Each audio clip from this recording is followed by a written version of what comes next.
ফের কেন্দ্রীয় সরকারের বিরুদ্ধে সুর চড়ালেন নগেন্দ্র রায় ওরফে অনন্ত মহারাজ।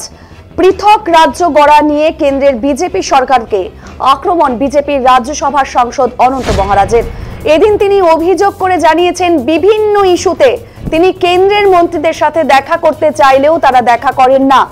এ নিয়ে কেন্দ্রীয় সরকারকে হুঁশিয়ারি দিয়েছেন। উল্লেখ্য, দ্য গ্রেটার কোচবিহার পিপলস অ্যাসোসিয়েশনের পক্ষ থেকে কোচবিহার ২ নম্বর ব্লকের বানেশ্বর গ্রাম পঞ্চায়েতের সিদ্ধেশ্বরী পুষ্নারডাঙ্গা এলাকায় মহাবীর চিলা রায়ের ৫১৫তম জন্মজয়ন্তী উদযাপন অনুষ্ঠান অনুষ্ঠিত হয়।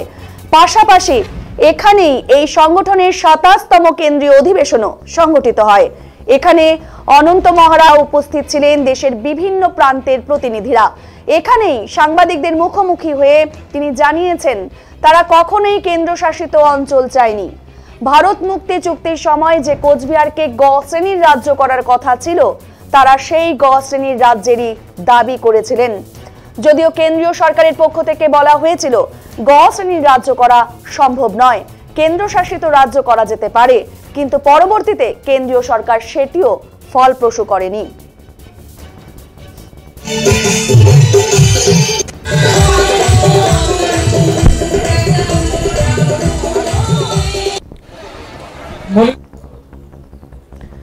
দেখছেন, ফের কেন্দ্রীয় সরকারের বিরুদ্ধে সুর চড়িয়েছেন নগেন্দ্র রায় ওরফে অনন্ত মহারাজ। পৃথক রাজ্য গড়া নিয়ে কেন্দ্রের বিজেপি সরকারকে আক্রমণ বিজেপির রাজ্যসভার সাংসদ অনন্ত মহারাজের। এদিন তিনি অভিযোগ করে জানিয়েছেন, বিভিন্ন ইস্যুতে তিনি কেন্দ্রের মন্ত্রীদের সাথে দেখা করতে চাইলেও তারা দেখা করেন না। এ নিয়ে কেন্দ্রীয় সরকারকে রীতিমতো হুঁশিয়ারি দিয়েছেন দ্য গ্রেটার কোচবিহার পিপলস অ্যাসোসিয়েশনের পক্ষ থেকে কোচবিহার ২ নম্বর ব্লকের বানেশ্বর গ্রাম পঞ্চায়েতের সিদ্ধেশ্বরী পুষ্নারডাঙ্গা এলাকায়। এবং মহাবীর চিলা রায়ের ৫১৫তম জন্মজয়ন্তী উদযাপন অনুষ্ঠিত হচ্ছে। সেই ছবিও কিন্তু আপনাদেরকে দেখাচ্ছি আমরা, যে চিলা রায়ের জন্মদিন উপলক্ষে কিরকম ভাবে অনুষ্ঠান অনুষ্ঠিত হয়েছে। পাশাপাশি সেই এখানেই এই সংগঠনের ২৭তম কেন্দ্রীয় অধিবেশনও সংগঠিত হয়েছে এবং সেখানেই অনন্ত মহারাজ ছাড়া উপস্থিত ছিলেন দেশের বিভিন্ন প্রান্তের প্রতিনিধিরা। এবং সেখানেই সাংবাদিকদের মুখোমুখি হয়ে তিনি জানিয়েছেন, কখনোই কেন্দ্রশাসিত অঞ্চল তারা চাননি। ভারত মুক্তি চুক্তির সময় যে কোচবিহারকে গ শ্রেণীর রাজ্য করার কথা ছিল, তারা সেই গ শ্রেণীর রাজ্যেরই দাবি করেছিলেন। যদিও কেন্দ্রীয় সরকারের পক্ষ থেকে বলা হয়েছিল গ শ্রেণীর রাজ্য করা সম্ভব নয়, কেন্দ্রশাসিত রাজ্য করা যেতে পারে। এই কেন্দ্রশাসিত রাজ্য যে করা যেতে পারে, সেটিও কিন্তু পরবর্তীতে কেন্দ্রীয় সরকারের তরফ থেকে ফলপ্রসূ হয়নি। কি জানিয়েছেন এই বিষয়ে অনন্ত মহারাজ, শুনবো। একটা দাবি তুলেছিলেন, এই যে বাংলাদেশের একটা উত্তাল পরিস্থিতি, তার মধ্যে কোচবিহারে তো বারবার দেখা গেছে যে অনেকটা জায়গা সীমান্ত ঢাকা রয়েছে, কাঁটাতারের বেড়া পর্যন্ত নেই, যেটা বলা গেল। এই যে চিকেন নেক রয়েছে, একটা তো সংশয় থেকেই যায়। সেই ক্ষেত্রে যে আজকে এই বিশ্ববীর মহারাজের জন্মদিন উপলক্ষে আপনি কি আবার দাবি জানাবেন যে এটা ইউনিয়ন টেরিটরি হওয়া উচিত? দেখুন, আমি কিন্তু অলরেডি মাননীয় গৃহমন্ত্রীকে বারবার ফেস টু ফেস তাকে বলেছিলাম, সমস্ত প্রবলেম বলেছিলাম।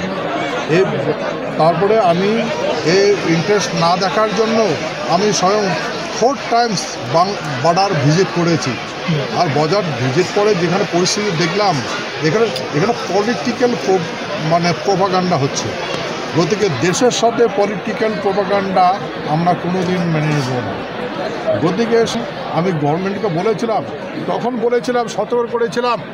আর আজ ভারত সরকার মিচাল নিয়ে দৌড়াদৌড়ি করতেছে। এ নবাবে আসতো না। আমি বিফোর টাইমে বলেছিলাম, যখন খালেদা জিয়া বাংলাদেশের প্রধানমন্ত্রী যখন এখানে চলে আসলো, আমি আগে বলেছিলাম ভারতের প্রধান শত্রু বাংলাদেশ, শেখ হাসিনা। তো গতিকে আপনি গুপ্ত সরকারের কথাটা শুনুন। Not interest. কি মনে হচ্ছে সরকার কেন শুনছেন? সেই কথা এখন কথা হলো, সরকারের কি মজবুরি আছে আমি জানি না। আমি তো গভর্নমেন্টের সরকারের, ভারত সরকার একজন এমপি, আমি তো ক্যাবিনেটে নেই। গতিকে আমাকে হাত জোর করে ভিজিট চাইতে হয়, দেখা করে না। কি বলবো? ইউনিয়ন টেরিটরিটা আপনারা চাইছেন এখনো? এটা ইউনিয়ন টেরিটরি আমরা চাই না, আমরা চাইনি। আমি আবার বলছি, ইউনিয়ন টেরিটরি চাইনি। আমরা কুচবিহার ভারত সংবিধানে 1939 সনে 26শে নভেম্বর কুচবিহার একটা সি ক্যাটাগরি স্টেট ফরমেশন ছিল সংবিধানে। আমরা বলছিলাম ওই স্টেটটা ফরমেশন করুন। গভর্নমেন্ট বলেছে, গভর্নমেন্টের পক্ষ থেকে বলেছে যে এখন ওটা অ্যাবলিউশন হয়ে গেছে, এখন স্টেট আর ইউনিয়ন টেরিটরি ল্যান্ড। আমি বলছি ঠিক আছে স্টেট দিয়ে দেন, আমরা বলছি স্টেট দিয়ে দেন। ও বলছে ঠিক আছে স্টেটের জায়গায় আপনি ইউনিয়ন টেরিটরি নেন, কারণ পপুলেশন ভিত্তিতে ডেভেলপ দেওয়া হয়। তা আমি গভর্নমেন্টের প্রপোজাল মেনে নিয়েছি, ঠিক আছে আমরা ইউনিয়ন টেরিটরি বানিয়ে দেন। প্রথম সরকার গেল, দ্বিতীয় সরকার গেল, এর তৃতীয় সরকার মরতে মরতে বেঁচে গেল। জানি না ওনার কি করতে চায়।